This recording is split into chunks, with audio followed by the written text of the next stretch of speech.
Supervisors. Please join me in the Pledge of Allegiance. I pledge Allegiance to the flag of the United States of America and to the republic for which it stands, one nation, under God, indivisible, with liberty and justice for all. We'll call this morning's meeting to order. Item number three, is to approve today's agenda. Mr. Chairman, I'll move item 3. Second. Motion and a second. Any questions or comments on today's agenda? Seeing none, all in favor? Aye. Opposed? The motion carries. Item number 4 is to approve October 30th, 2018 regular meeting minutes. Move the minutes, Mr. Chairman. Second. Motion and a second. Questions or comments? All in favor? Opposed? Item 4 carries. Item 5 is drainage claims, and we have none. Item number 6 is to receive and place on file the resignation of Scott Forrest, Webster County Emergency Management Coordinator, effective October 26, 2018, and place a contract rate of $75 per hour for 5 to 10 hours per week as needed per recommendation of Emergency Management Commission. Mr. Chairman, I motion we move item 6. I'll second it. We have a motion and a second. Mr. Mayor? Yes. Questions? Matt Bemmer, Mayor of Fort Dodge, also Chairman of Emergency Management Commission. I would just maybe explain that he's resigned and it's going to take us a while to hire anyone. So with Scott's resignation, the commission felt necessary to retain some services. He had some open grants, as well as if there were a catastrophic event or emergency where his skills were needed or any of his resources that he has built over the time as the coordinator, we would bring him back in on an hourly basis. If he is working on grants, those are most likely with one of the departments or agencies. Those hours would be coordinated to complete those grants until such time we can pass that torch to the new hire. The commission has appointed a committee to do the hiring, and that committee will meet for the first time tomorrow at 1 o'clock, put together a job description and an ad to place with the county as well as the city of Fort Dodge is going to help coordinate for that. And hopefully we find somebody and get them on board as quick as possible. And at that time, that $75 an hour as needed would be eliminated. And this is specific to grants or catastrophic events. Day-to-day operations are being covered by a neighboring county or? Not at this time yet, but that is something that we can look into. A couple of the neighboring counties actually don't have coordinators. Correct. Which brings another opportunity of trying to look together to see if we can regionalize some of those services. I'd interject, it depends on what you mean by day-to-day. Scott is still handling bills and claims. Jim or myself, and Jim Stubbs, the sheriff, is the vice chair. One of us can take care of some of those duties, so we're not paying $75 an hour to just sign off on a check or something. We can handle some of those things. If Scott were to be needed for some of those things, yes, the $75 an hour would be relevant, but that would most likely only be if one of us is not available. So if somebody has a question, contact you, Jim? That would be fine, and if I can Okay, talk to who I need to if I need. okay. Yeah.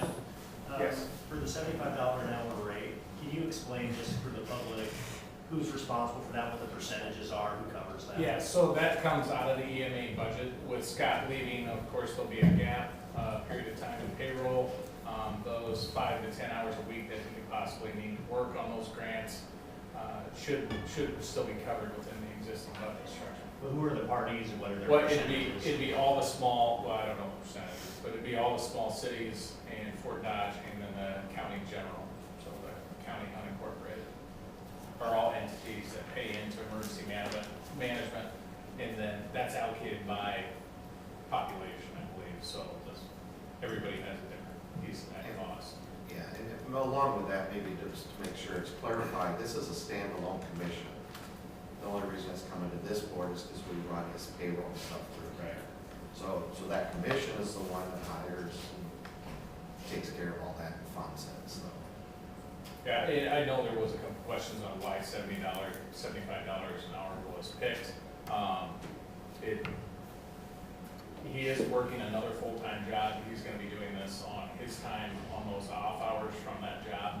So, I mean, we need his skill sets, that's what he offered. I didn't think it was reasonable. I believe the commission didn't believe it was unreasonable. So, for the minimal amount of hours we believe it will take, which Jim and I will be keeping track of those hours. He has to submit those to us, so keeping track of those hours.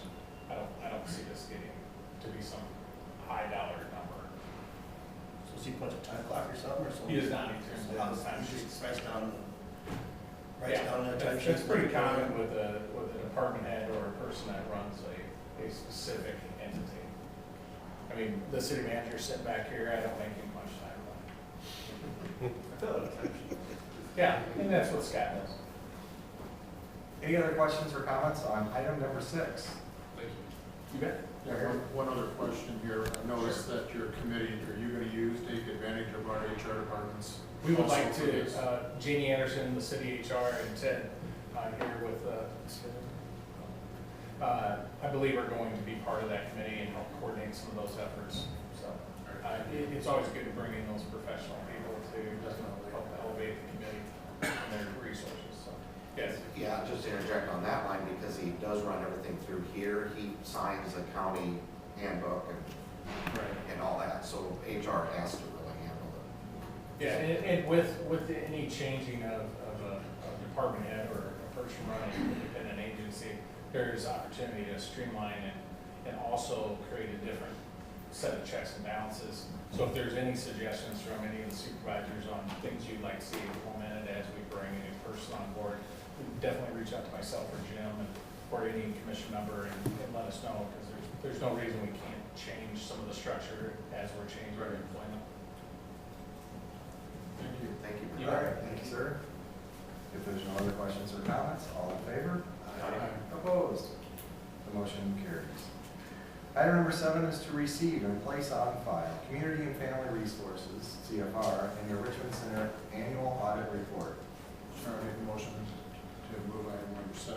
I'll second. We have a motion and a second. Any questions or comments on item number 7?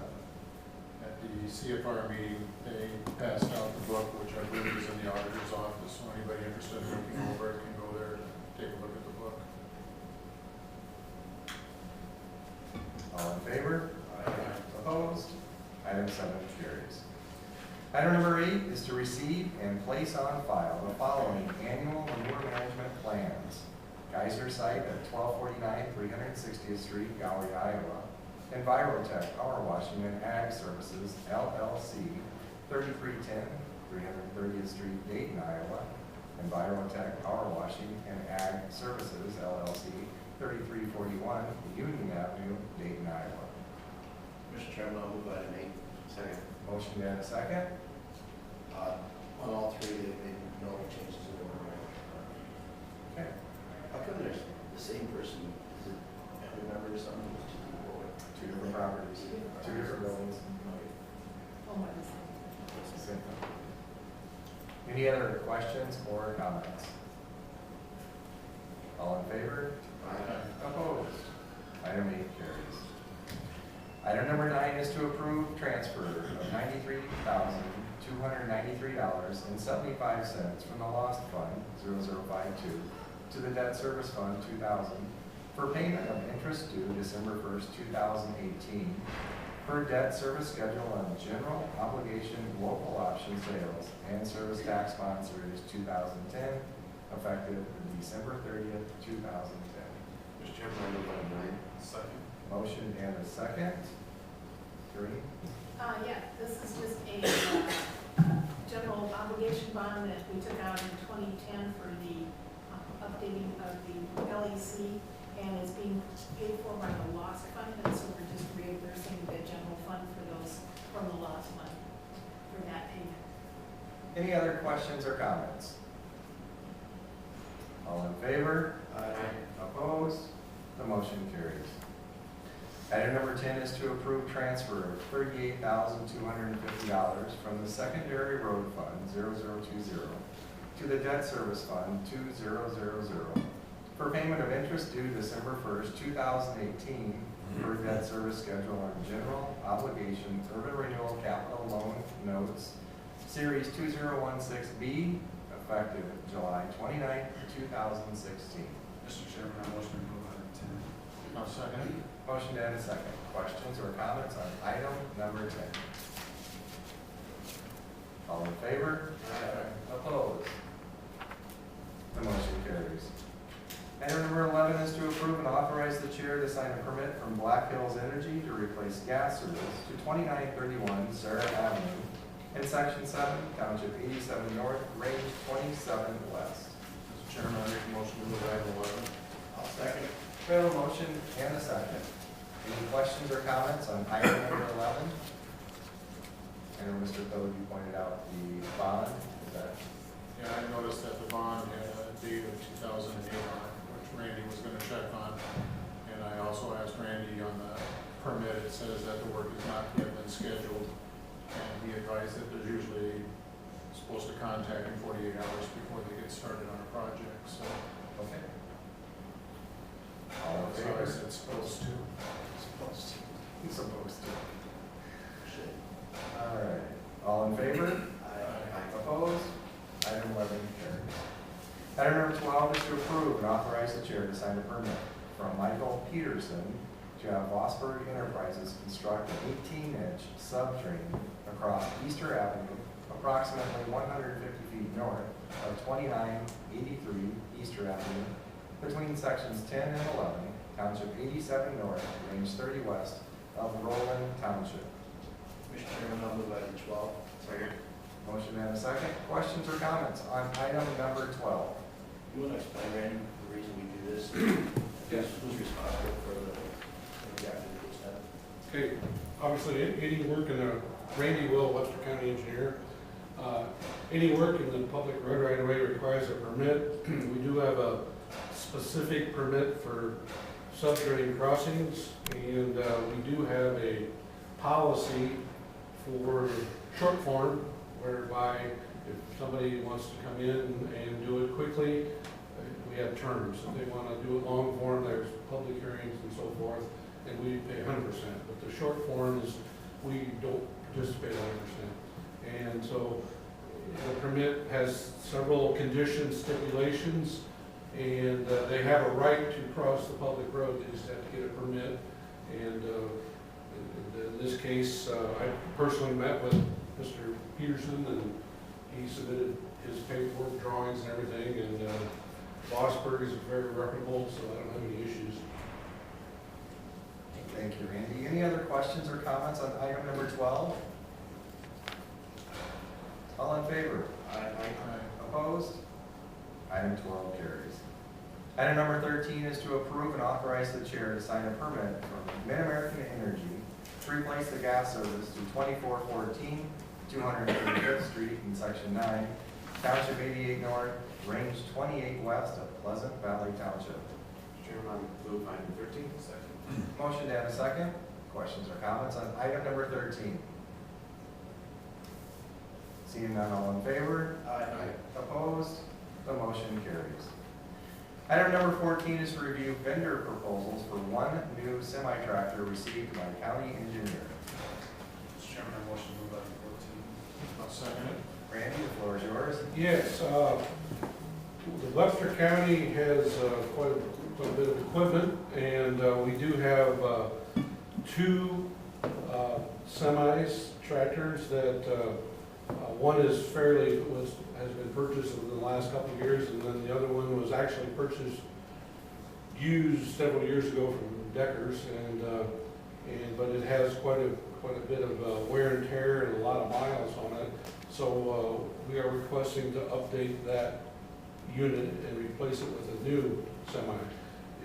We will, if you would approve this purchase, we would have two newer semis that pull a bellied up trailer, and that would kind of complement our fleet and make sure we have reliable equipment as far as the semi and belly dumps. So, the Reese The last truck we purchased was a Mack Reese truck and trailer from Fort Dodge, submitted a proposal of $128,763.30 for one new semi-truck with automatic transmission. And they did offer a trade-in value of $5,500 for our 2001 Freightliner semi-truck. So, yeah, Okay. no more comment on item 14, I guess. I guess the reason we're buying a couple semis is they can haul out just about 3 times as much as a tandem truck, so we can buy with less employees and, we can do a lot more with less labor and money. Any other questions or comments on item number 14? Moving on to item number 15. To approve the county engineer's recommendation to purchase one new semi-tractor. Mr. Chairman, I make a motion to move on item number 15. I'll second. Motion and a second. Questions or comments on item number 15? And the recommendation would be to purchase one new semi-truck less trade-in of 2001 Freightliner for a net amount of $123,263.30 from Reese Truck and Trailer. Any questions or comments on item number 15? I guess will that have 3 axles on the truck? Yeah, it'll have a three axles on the trailer, belly dump trailer, and 3 axles on the semi itself, yes. Or a sweeper on the tree, I'll run down by it. Okay. No, we don't. Yeah. All righty. All in favor of item number 15, say aye. Aye. Opposed? Item 15 carries. Item number 16 is to review vendor proposals for 2 new tandem axle trucks with accessories received by county engineer. Mr. Chairman, I'll move item 16. Motion and a second. Randy? Okay, just a little history here. Back in March of 2017, my foreman and I had a discussion with you about, there were 7 tandem dump trucks between 16 and 18 years old with severe rust jacking, and they probably, we were led to believe by motor vehicle enforcement that they were probably in violation, and it was determined that they weren't try to repair was not the best option in the world. So you agreed to allow me to budget and purchase new trucks. What we've done so far in fiscal 2018, we purchased 3 units, and then in fiscal 19, we purchased 3 units. I'm proposing to purchase 2 more. Reese has submitted a proposal for 2 Mack trucks with snowplow equipment, accessories, and at $229,821.22 each as completed packages like the previous 6. This price increase is approximately 1.75% a year over the past 2 years, so I believe that's reasonable and fair.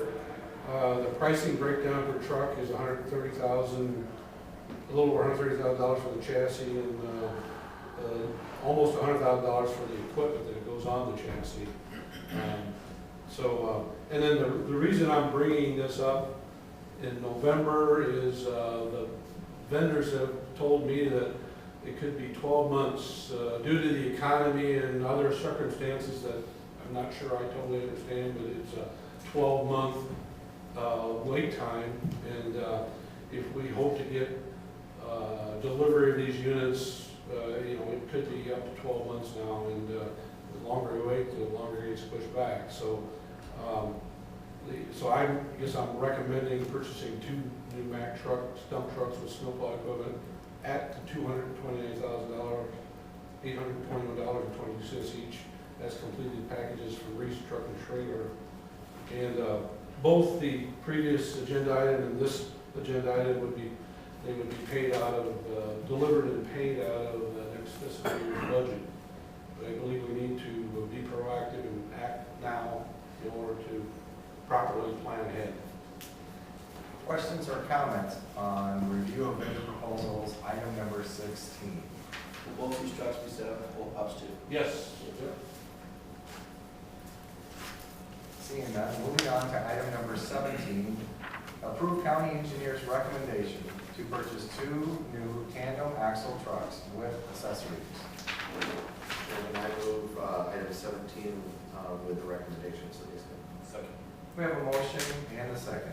Any questions or comments on item number 17? All in favor? Opposed? The motion carries. It is now the citizens' opportunity to address this board with items not on the agenda. Mayor? One point to clarify back to item 6, that $75 an hour does not include any benefits. He's not paid benefits on top of that. He will have to pay his own taxes, Social Security, Medicare, all that out of that cost. So he would get a 1099 just like a contractor or consultant employee, just to clarify that. So he doesn't actually get 75, we've got to pay much stuff out of that. Thank you very much, sir. Other questions or comments? Anything? Board of Supervisor Committee reports. I have convention visitor bureau Wednesday and crash numbers Friday. Okay. Pleasant Valley Awareness Committee, if you saw the paper today, has a calendar out. It's a really great calendar that's meant to join everybody together, as politicians and people running and different people from the community. It's a fundraiser for a really neat project that we're doing down there for a mural underneath the bridge on the pillars. We wanted to get it done this year, but we'll probably get it in the spring now because of weather. So it's a fundraiser. You can, I was hoping Sherry would have a copy, but they're out. You can buy them at Hy-Vee or Dr. Menke's office or Jiffy Print. And it's $20 for a large calendar and $15 for a small calendar. So I encourage everybody to buy those. It's going towards a really good project for Pleasant Valley. Conservation's time at 5:30 at Kennedy. I have nothing this time. All right. I'd like to compliment the city on the project they're doing at the grain terminal down there. That's turning out really nice. I've been by there a couple times. It's really nice. I think it's going to be a great addition to the city. It'll be a draw for people to come in and look at it. I really believe that. There is a live feed for that. Go to the Fort Dodge Fine Arts Facebook page, and you can watch that any time of the day. If there's nothing else, motion to adjourn. So moved. Second. All in favor? Aye. We are adjourned. Thank you very much.